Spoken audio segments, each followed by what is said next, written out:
할렐루야.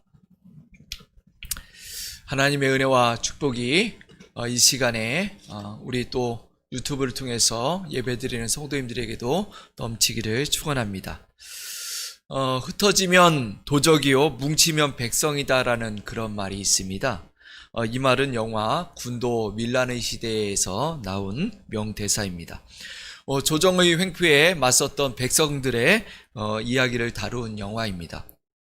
그런데 지금 코로나 시대에 계속적인 정부의 압박이 있음으로 인해서 여기저기에서 불만의 목소리가 터져 나오고 있습니다. 그래서 이 한두 사람이 외치는 것은 씨도 먹히지도 않아요. 그래서 단체로 함께 모여서 함께 외치고 해야 그것이 목소리가 반영이 됩니다. 이게 적은 사람들이 모여서 외치는 것, 이게 도적이라 그런가요? 왜 사람들이 거기에 귀를 기울이지 않을까요? 하루속히 코로나가 종식되어지고 편안한 시대가 왔으면 하지만 이 현 정부에 대해서는 언젠가는 코로나가 종식되어진 후에 다시 한번 재조명하고 따져봐야 될 그런 상황들이 여러 가지가 있다고 보여집니다. 우리가 폭동은 아니지만 이런 불만이 계속 쌓여진다고 한다면 우리에게는 너무나도 아픔과 어려움의 그런 시대라고 우리가 볼 수가 있습니다. 성경에서도 이런 압박과 어려움의 시대들을 볼 수 있는 상황들이 있습니다. 오늘 말씀의 배경도 바로 그런 내용을 다루고 있습니다.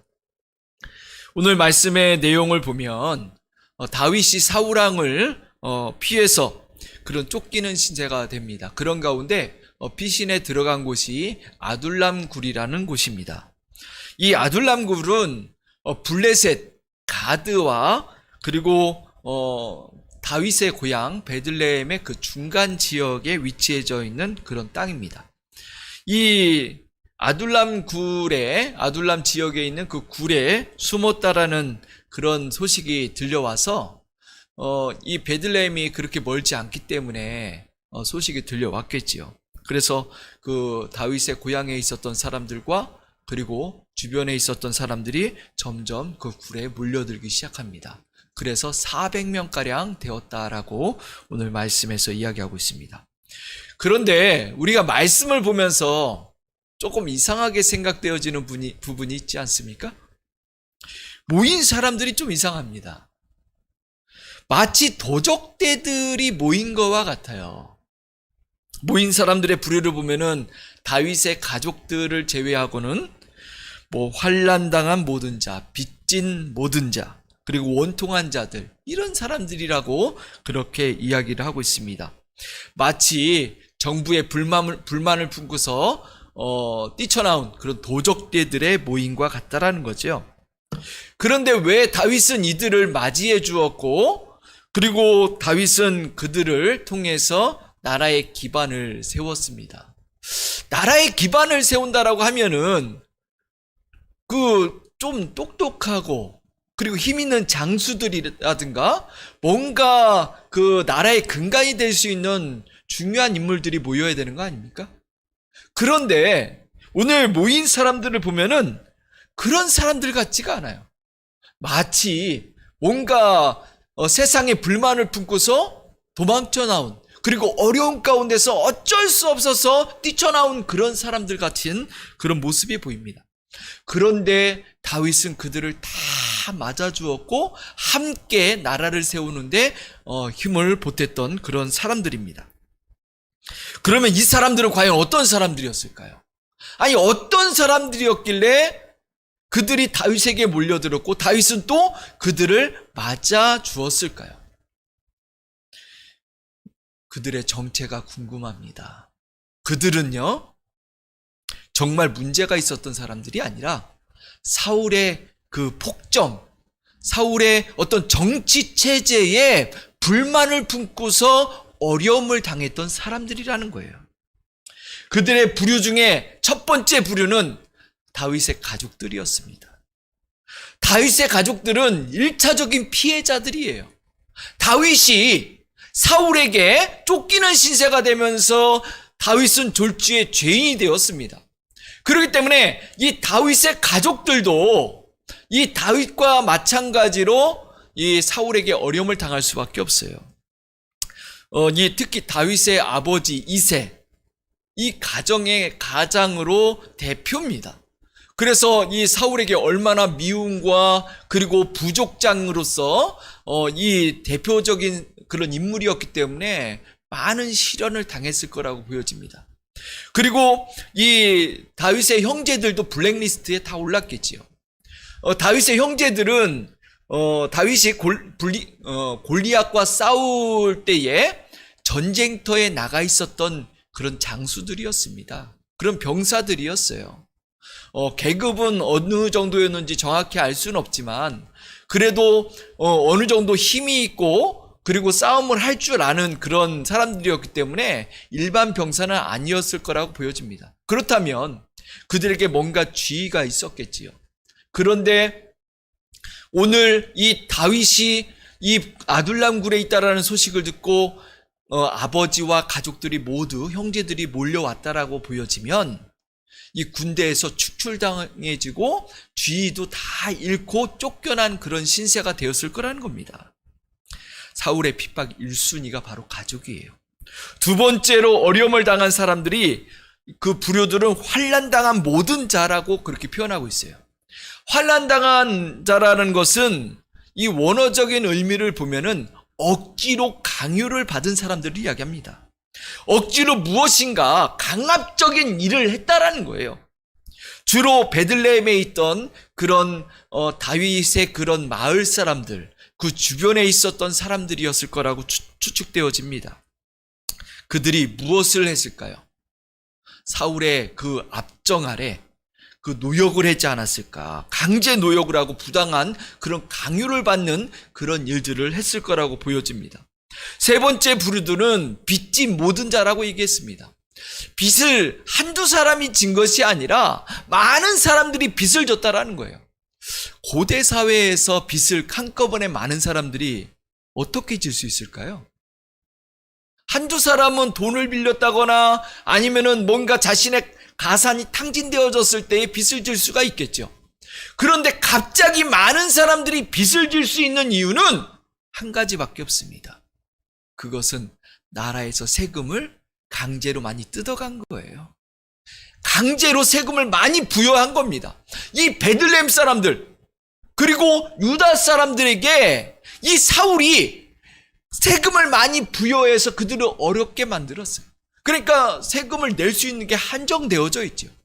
그러니까 그 세금을 낼 수 없으니까 나라에 빚을 지고 그리고 그 가운데 생활이 어려워지고 그런 어려움 속에서 고욕 속에서 살 수밖에 없었다라는 거예요.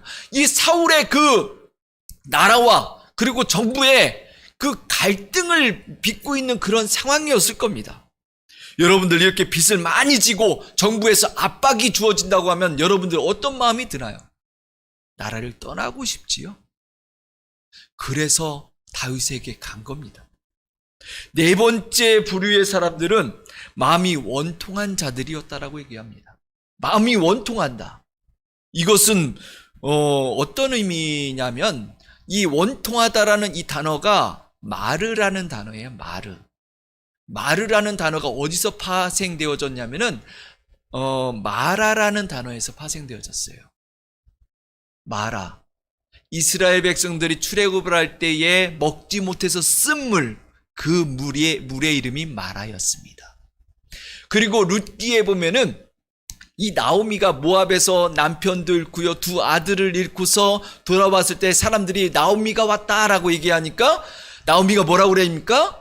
나를 나오미라고 부르지 말고 마라라 하라, 이런 얘기를 합니다. 이 마라라는 것은 쓰다라는 뜻만 있는 게 아니라 괴롭다라는 뜻이에요. 자기는 괴로운 존재다. 이 원통한 자다라는 것은 괴롭고 힘든 그런 삶을 살았던 사람들이라는 거예요.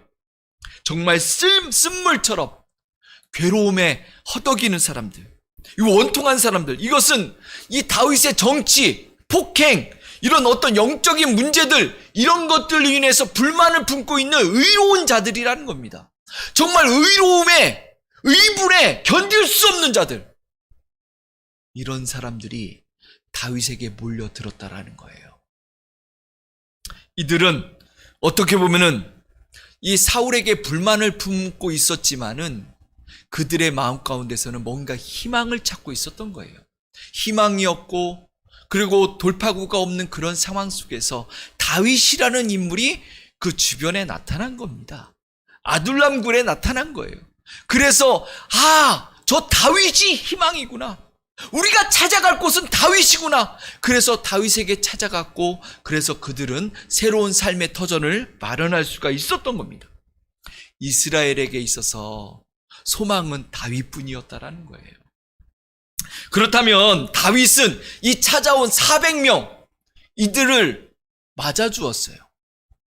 다윗에게 이 400명이라는 사람은 어떤 존재였을까요?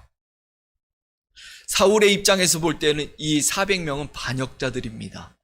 자신의 정부와 자신의 어떤 그 정치에 반역하는 그런 도당들이지요. 그런데 다윗에게 볼 때에는 도적대가 아니라 자신에게 소중한 사람들입니다. 자신의 왕국을 건설하는 데 있어서 꼭 필요한 존재들이었던 거예요. 그래서 다윗은 그 400명과 함께 다윗의 왕국에 기틀을 마련하고 왕국의 초석을 다지는데 그 사람들이 함께 힘을 합칩니다. 사실 이들이 찾아오기 전까지 다윗은 파란만장한 그런 떠돌이 신세였습니다. 다윗이 처음 요나단과 헤어진 곳이 에셀 바위예요. 그 에셀 바위에서 출발할 때에는 성경에는 자세히 나오고 있지 않지만 호렬단신이었을 겁니다. 왜냐하면 거기에 숨어 있다가 떠났기 때문에 여럿이 같이 숨어 있을 수는 없었을 거예요. 그래서 혼자 숨어 있다가 그리고 요나단과 헤어지면서 떠날 때 얼마나 외롭고 초라했을까요? 혼자 도망간 거예요. 그런데 그 떠날 때에 그 떠나는 소식을 가까운 사람들, 다윗의 어떤 그 부하들이라든가 부장들은 들었을 겁니다. 그래서 그들이 함께 다윗과 떠납니다. 그래서 높 제사장 집에 갔을 때에는 그 제사장 집에 갔을 때에는 몇몇 사람들이 있었어요. 그래서 그곳에 그들이 굶고 있으니까, 다윗의 부하들이 굶고 있으니까 높 제사장에게 먹을 것을 구걸해서 그들을 먹입니다. 그리고 다시 또 도망칩니다. 도망치는데 갈 곳이 있어야죠. 이스라엘 땅에 어디를 갑니까? 사울의 그 손이 다 뻗쳐 있고요. 그런 전부망이 다 다윗을 노리고 있는데, 그래서 간 곳이 적국 블레셋 땅입니다. 블레셋 가드라는 곳으로 갔어요. 그런데 가드 왜 가드입니까? 가드는요, 골리앗의 고향이에요. 그러니 골리앗의 고향에 갔으니 다윗을 알아보는 사람이 있을 거 아니에요. 그래서 저가 바로 다윗이다, 골리앗을 죽인 다윗이다라고 얘기하니까 다윗이 얼마나 이 간담이 서늘했을까요? 그래서 다윗이 거기서 뭘 합니까? 미친 짓을 합니다. 막 침을 흘리면서 미친 짓을 하면 벽을 막 긁으면서 미친 짓을 해서 간신히 살아서 도망쳐 나옵니다. 그 심정은 정말 참담했을 거예요. 내가 갈 곳이 없구나. 그래서 발걸음을 옮겨서 가다 보니까 그 고향 베들레헴 쪽으로 향해서 가던 곳이었어요.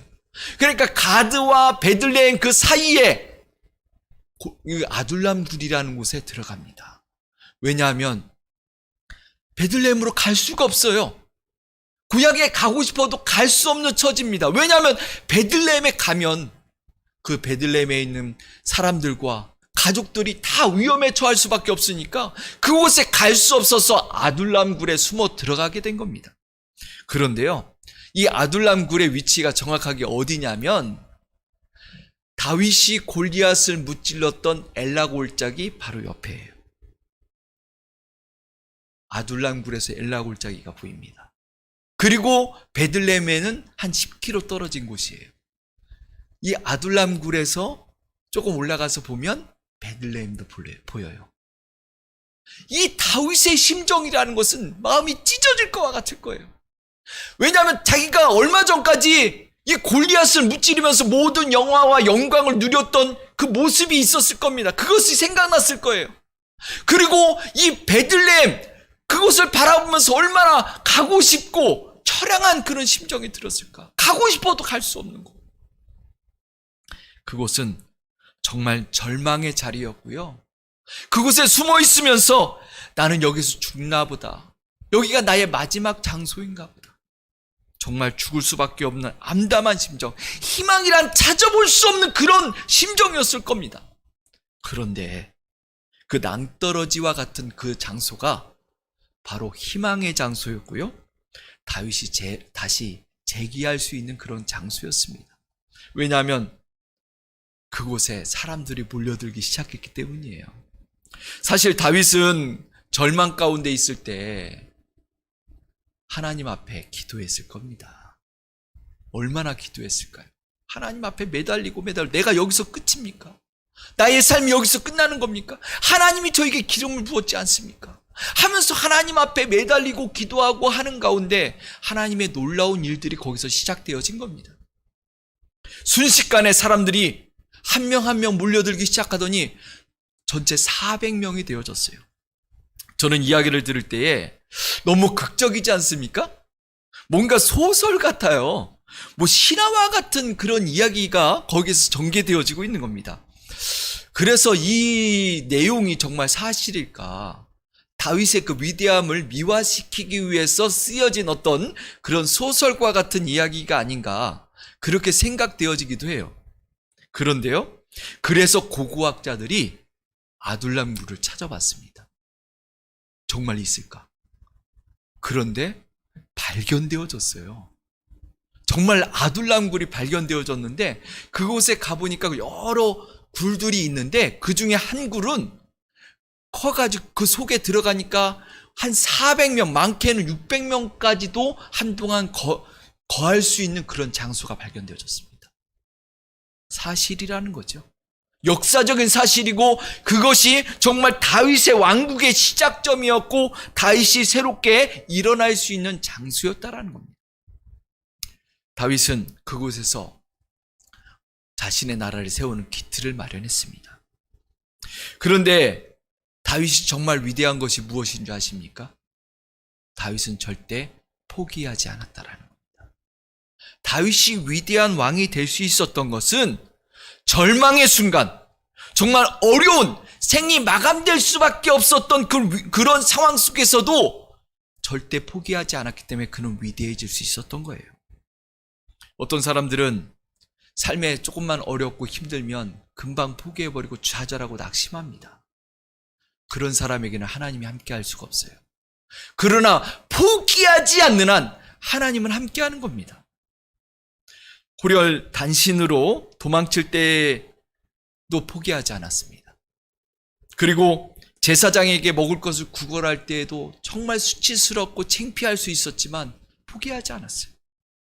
그리고 살기 위해서 가드왕 아기스 앞에서 거품을 흘리면서 미친지라, 정말 이거 너무 힘든 순간 아닙니까? 죽고 싶은 심정 아닙니까? 자기가 그 이스라엘의 어떻게 보면 차기 왕인데 그 가드왕 적국에서 보잘것없는 그 왕 앞에서 정말 미친 짓을 하면서 살기 위해서 발버둥치는 이 모습. 그러나 그 가운데서도 포기하지 않았다라는 거예요.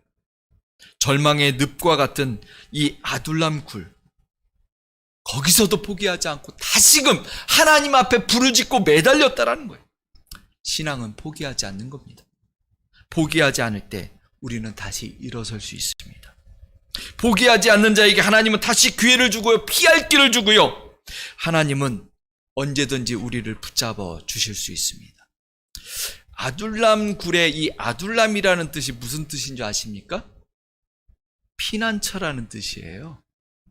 그게 어떻게 이름이 그렇게 지어졌는지는 모르겠지만 절망의 장소, 정말 나락으로 떨어진 그 마지막 같은 그 장소, 그것은 하나님을 만난 피난처였습니다. 우리가 세상 살아가면서 불안과 힘든 그런 순간들이 있습니다. 그 가운데 우리가 하나님을 찾고 하나님을 만난다면 우리는 하나님을 통해서 피난처를 경험하게 될 겁니다. 우리의 피난처는 하나님이십니다.